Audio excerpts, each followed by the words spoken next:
बिस्मिल्लाहिर्रहमानिर्रहीम। मां Salahuddin Awani series of Sindhi thoughts.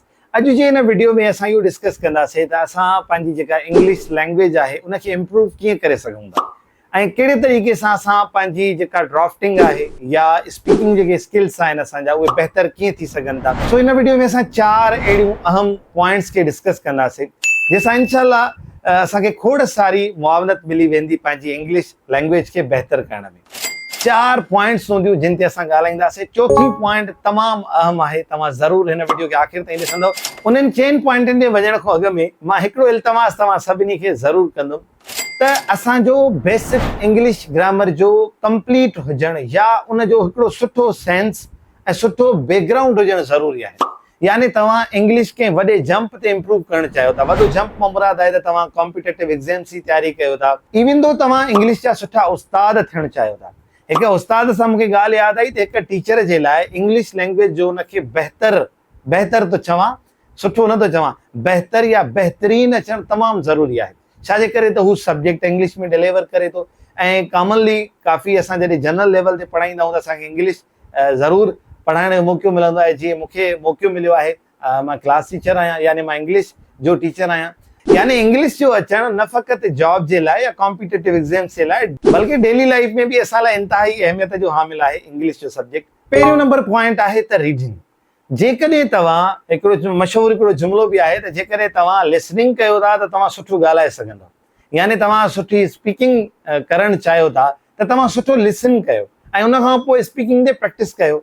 ऐं अगरि तव्हां ड्राफ्टिंग खे, लिखत वारे इम्तिहान खे, लिखत वारी शयुनि खे बहितर करणु चाहियो था त इहे मां सिर्फ़ु पंहिंजी काई विज़डम तव्हां सां शेयर नथो कयां, बल्कि खोड़ सारा अहिड़ा जेके क़ाबिल दोस्त जिन जो इंग्लिश में सुठो कमु थियल आहे उहे रिकमेंड कंदा आहिनि त जेकॾहिं तव्हांखे बेसिक ग्रामर अचे थो त इनफ आहे। हाणे तव्हां रीडिंग जी तरफ़ अचो। हाणे रीडिंग जॾहिं असां स्टार्ट कंदा आहियूं त असांखे काफ़ी दुश्वारी ईंदी आहे, काफ़ी मतिलबु हिकिड़ो अजीब लॻंदो आहे, वोकेबलरी असांखे सम्झ में न ईंदी आहे। जीअं मां कुझु स्टूडेंट्स खे रिकमेंड कयुमि या असाइन कयो मान यार हिकिड़ो जेको पेज आहे इनखे तव्हां पढ़ी अचो। चयूं सर असांखे हिकिड़ो पेज ॾाढो ॾुखियो करे पियो पढ़णु। छाजे करे त उन्हनि मतिलबु फर्स्ट टाइम हिकिड़ो उनखे स्टार्ट कयो इंग्लिश खे पढ़णु या हिकिड़े आर्टिकल खे पढ़णु, त उन में खोड़ सारा वर्ड अचनि पिया। ज़ाहिरी ॻाल्हि आहे, वोकेबलरी बैकबोन हूंदी आहे कहिड़ी बि लैंग्वेज जी। जेसिताईं तव्हांखे हुनजी वोकेबलरी न आहे तव्हां मतिलबु हुनखे कोई बि यूज़ नथा करे सघो। सो बहरहाल उन्हनि खे ॾाढी ॾुखियाई अचे पई। पोइ जॾहिं उहे प्रैक्टिस कंदा या कोई मुसलसल कोई बि बंदो रीडिंग कंदो अचे थो, वोकेबलरी कढंदो अचे थो ऐं उहे वर्ड पंहिंजे अॻियां गुज़ारींदो अचे थो त हुनजी इंग्लिश काफ़ी सारी बहितर थी सघे थी। ऐं मां इन जो प्रैक्टिकल करे ॾिठो आहे। मुंहिंजे लाइ इंग्लिश लिखणु या इंग्लिश जेको पढ़णु हुयो ॾाढो मतिलबु मसइलो हुयो। जॾहिं मां स्टार्ट कयुमि मूंखे हेज़िटेशन थिए पई, यानी इलाही वर्ड अचनि न पिया अचनि, या जॾहिं मां उहो पढ़ां त हुनजो मुंहिंजो कॉन्सेप्ट क्लियर न पियो थिए, मतिलबु त हीउ चवणु छा थो चाहे। पर जॾहिं मुसलसल माण्हू रीडिंग कंदो रहे थो त उन शइ में हू हिकिड़ो महारत हासिल करे वञे थो, या ईअं खणी चऊं सेट थी थो वञे। उनजो मां हिकिड़ो तव्हांखे मिसाल ॾियां त तव्हां काई बि नई शइ अचानक तव्हांजे साम्हूं अचे, तव्हांजे दिमाग़ खे थोरो वक़्तु लॻंदो आहे उनखे प्रोसेस करण में। जॾहिं उनखे मुसलसल प्रोसेस कंदा रहंदासीं त उहा शइ असां लाइ कॉमन थी वेंदी आहे। तव्हां बाइक राइडिंग जो मिसाल वठो। असां जॾहिं नई बाइक सिखंदा आहियूं त असांजो ब्रेक ॾे ख़्यालु हूंदो आहे, गियर ॾे ख़्यालु हूंदो आहे, क्लच ॾे ख़्यालु हूंदो आहे, मतिलबु माना इहो डिवाइड थियल हूंदो आहे ख़्यालु। उन खां पोइ अॻियां ख़्यालु हूंदो आहे त कंहिंखे असां खेर सां खणी न विझूं अॻे टायर ते। सो पर जॾहिं मुसलसल असां हुनजी प्रैक्टिस करे वेंदा आहियूं त पोइ असांखे इन शइ खे यादि करण जी ज़रूरत न पवंदी आहे त हाणे मूंखे गियर लॻाइणो आहे, गियर कढणो आहे, ब्रेक ॾियणी आहे। सो असां हुनखे लाशऊरी तौर ते प्रैक्टिस कंदा वेंदा आहियूं ऐं असांखे कोई बि मसइलो न थींदो आहे। ईअं तव्हां इंग्लिश खे स्टार्ट कयो, पहिरियों नंबर पॉइंट आहे त हुनजी रीडिंग स्टार्ट कयो। तव्हां आर्टिकल्स पढ़ो, इंग्लिश बुक्स जी रीडिंग कयो। हाणे इंग्लिश बुक्स जी रीडिंग माना जेके सुठा जेके रीडर आहिनि उहे चवंदा आहिनि त तव्हां सभ खां पहिरियां पंहिंजी इंट्रस्ट वारा बुक्स पढ़ो। जीअं मुंहिंजी जेका इंट्रस्ट आहे उहो मोटिवेशनल आहे, ह्यूमन साइकोलॉजी आहे, ब्रेन साइंस आहे, टाइम मैनेजमेंट आहे। इहे खोड़ सारा किताब जेके मां उन ते मतिलबु स्टार्ट कयुमि त मां इहे पढ़ां त जीअं मुंहिंजी हिकिड़ी फ्लो ठहे।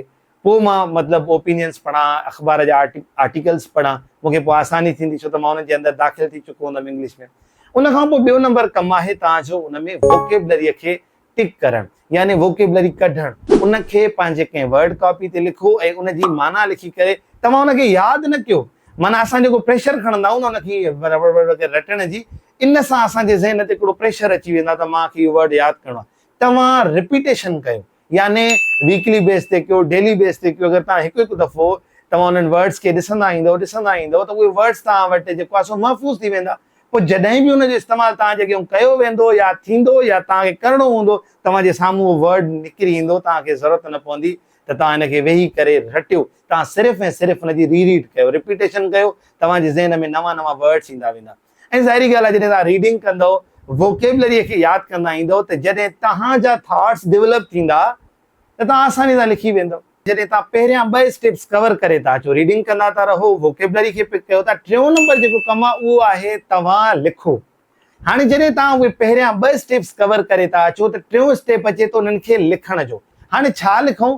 पहिरियों त उन ॻाल्हि ते लिखणु शुरू कयो जेको तव्हां पढ़ी आया हो। मां त अक्सर ईअं थोरी प्रैक्टिस कंदो आहियां, मतिलबु कोई बि आर्टिकल आहे, कोई बि चैप्टर आहे, जॾहिं मां उहो पढ़ी वेंदो आहियां, पंहिंजनि लफ़्ज़नि में उनखे मतिलबु लिखण जी कोशिशि कंदो आहियां।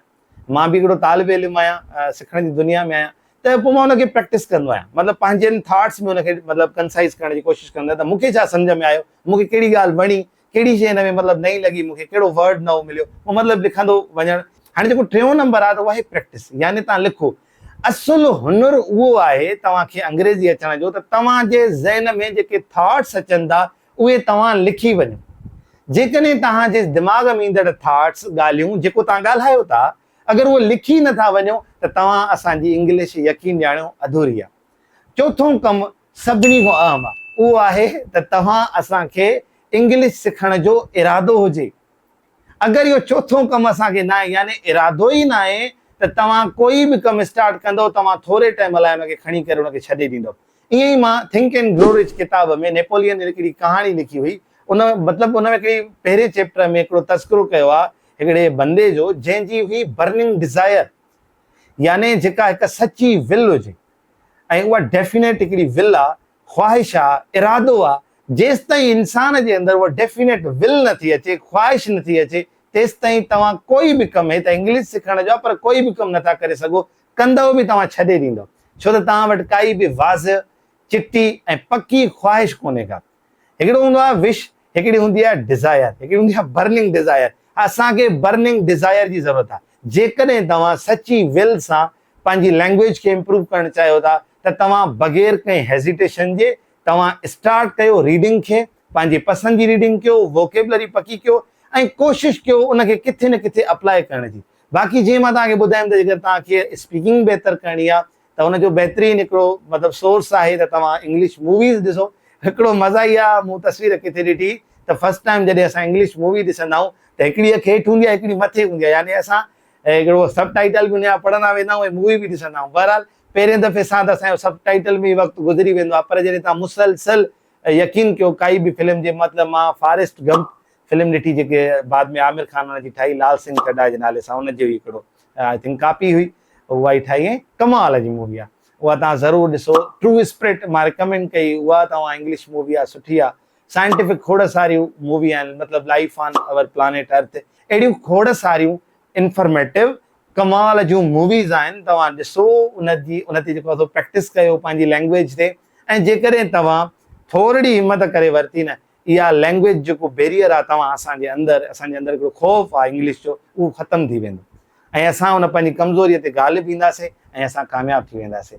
उमेद आहे त असां तव्हां ज़रूरु हिकु बर्निंग डिज़ायर सां इन शइ ते कमु कंदासीं, ऐं यकीन ॼाणियो असां कामयाबु थी वेंदासीं। सिखंदड़ ज़हननि जे लाइ खोड़ सारियूं दुआऊं। अस्सलाम वालेकुम वरहमतुल्लाह।